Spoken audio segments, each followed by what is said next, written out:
श्री कृष्ण जी की जय, भगवत गीता जी की संबंध। इस प्रकार ध्यान योग की अंतिम स्थिति को प्राप्त हुए पुरुष के और उसके हुए चित्त के लक्षण बतला देने के बाद अब 3 श्लोक में ध्यान योग द्वारा सच्चिदानंद परमात्मा को प्राप्त पुरुष की स्थिति का वर्णन करते हैं। यत्रोपरमते चिंत निरुद्ध योग सेव्या यत्र चेवात मनातमान पच्य ननातमनि तु शयति। योग के अभ्यास से निरुचित जिस अवस्था में प्रारंभ हो जाता है और जिस अवस्था में परमात्मा के ध्यान से शुद्ध हुई सुषुम्न बुद्धि द्वारा परमात्मा को साक्षात करते हुए सच्चिदानंद परमात्मा में ही संतुष्ट रहता है। योग सेवा शब्द किसका वाचक है और योग सेवा से होने वाले निरुद्ध चित्त का क्या अभिप्राय है? ध्यान योग के अभ्यास का नाम योग सेवा है और उस ध्यान योग का अभ्यास करते करते जब चित्त एकमात्र परमात्मा में ही भली भांति स्थित हो जाता है तब वह निरुद्ध कहलाता है। इस प्रकार परमात्मा के स्वरूप में निरुद्ध हुए चित्त का अपरत होना क्या है? जिस समय योगी का चित्त परमात्मा के स्वरूप में सब प्रकार से निरुद्ध हो जाता है उसी समय उसका चित्त संसार से स्वतः उपरत हो जाता है। फिर उसके अंतकरण से संसार के लिए कोई स्थान ही नहीं रह जाता। यद्यपि लोक दृष्टि में उसका चित्त समाधि के समय संसार से उपरत और व्यवहार काल में संसार का चिंतन करते हुए सब प्रतीत होता है, किंतु वास्तव में उसका संसार से कुछ भी संबंध नहीं रहता। यही उसके चित्त का सदा के लिए संसार से उपरत हो जाना है। यहाँ यत्र किसका वाचक है? जिस अवस्था में ध्यान योग के साधक का परमात्मा से संयोग हो जाता है अर्थात उसे परमात्मा का प्रत्यक्ष हो जाता है और संसार के में से उसका संबंध सदा के लिए छूट जाता है तथा 23वें श्लोक में भगवान ने जिसका नाम योग बतलाया है उसी अवस्था विशेष का वाचक यहाँ यत्र है। यहाँ एव का क्या अभिप्राय है?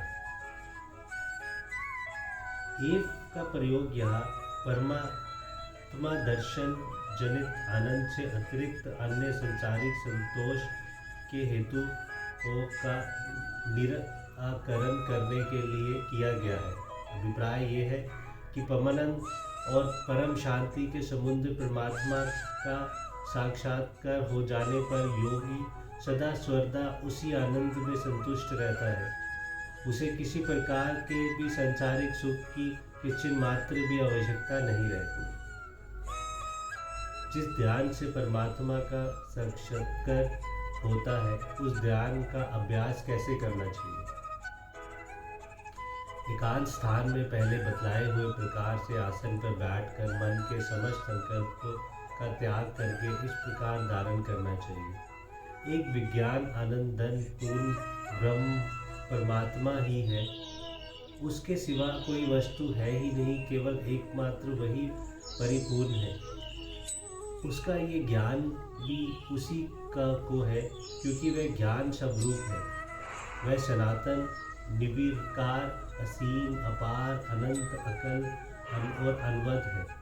मन बुद्धि अहंकार दृष्टा दर्शन दृश्य आदि जो कुछ भी है सब उस ब्रह्मा में ही आरोपित है और वस्तुत ब्रह्म स्वरूप ही है।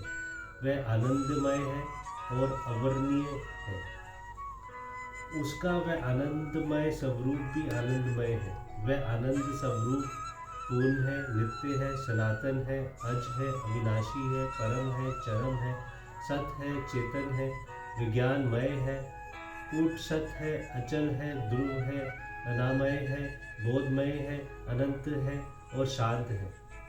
इस प्रकार उसके आनंद स्वरूप का चिंतन करते हुए बार बार ऐसी दृढ़ धारणा करते रहना चाहिए कि उस आनंद स्वरूप के अतिरिक्त और कुछ है ही नहीं।